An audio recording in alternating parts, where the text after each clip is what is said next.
Hello दोस्तों, स्वागत है आपका एक एजुकेशन में। दोस्तों, आज के इस वीडियो में हम लोग जानेंगे जनगणना क्या है, आखिर भारत में इसकी शुरुआत कब हुई थी और भारत की जनगणना 2021 कब होगी। सभी चीज़ों को अच्छे से डिस्कस करेंगे। बस आप वीडियो के अंत तक जुड़े रहिएगा। तो चलिए देर ना करते हुए वीडियो को शुरू करते हैं। तो दोस्तों, सबसे पहले हम लोग जानेंगे जनगणना क्या है। जैसा कि आप लोग स्क्रीन पर देख रहे होंगे, जनगणना यानी सेंसस क्या है। तो दोस्तों, किसी देश अथवा किसी भी क्षेत्र में लोगों के बारे में विधिवत रूप से सूचना प्राप्त करना एवं उसे रिकॉर्ड करना जनगणना कहलाती है। ठीक है, यह एक निश्चित समयांतराल के बाद की जाती है और शासकीय आदेश के तहत की जाती है। ये था हम लोग का पहला पॉइंट। अब चलिए दूसरे पॉइंट पे चलते हैं। भारत में कब से शुरुआत हुई जनगणना, यानी भारत में कब से जनगणना शुरू हो गई थी। तो दोस्तों, जनगणना देश में नागरिकों के लिए योजना बनाने हेतु आधार प्रदान करती है। भारत की जनगणना प्रक्रिया विश्व में अपनी तरह की सबसे बड़ी परियोजना है। 1872 ईस्वी में भारत में प्रथम जनगणना लॉर्ड मेयो के समय में हुई थी, लेकिन 1881 ईस्वी में प्रथम नियमित 10 वर्षीय जनगणना शुरू हुई थी।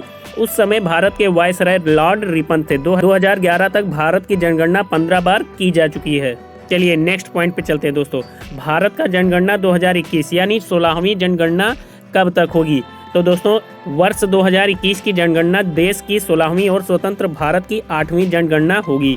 भारत की 2021 की जनगणना देश की 16वीं जनगणना है, जो वर्ष 2021 में संपन्न होनी थी, परंतु कोविड-19 की वजह से 2021 में भारत की जनगणना नहीं हुई। 16वीं भारतीय जनगणना को कम से कम अक्टूबर 2023 तक के लिए टाल दिया गया है।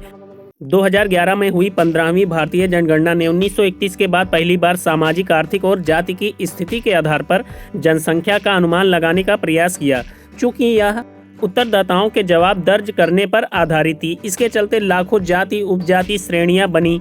16वीं भारतीय जनगणना के लिए सरकार इसके बजाय प्रत्येक राज्य द्वारा अधिसूचित ओबीसी की सूची पर आधारित गणना पर विचार कर रही है। हालांकि फरवरी 2020 में नरेंद्र मोदी के नेतृत्व वाली भाजपा सरकार ने 2021 की जनगणना के एक हिस्से के रूप में ओबीसी डेटा की मांग को खारिज कर दिया। ऐसा माना जाता है कि भारत में कोविड-19 महामारी का 2021 की जनगणना के आंकड़ों पर बहुत प्रभाव पड़ेगा। 2 जनवरी 2023 को भारत के अतिरिक्त महापंजीयक ने सभी राज्यों को सूचित किया कि प्रशासनिक सीमाओं को स्थिर करने की तिथि 30 जून 2023 तक बढ़ा दी गई है। 16वीं जनगणना प्रशासनिक सीमाओं के स्थिर होने के 3 महीने बाद शुरू हो सकती है।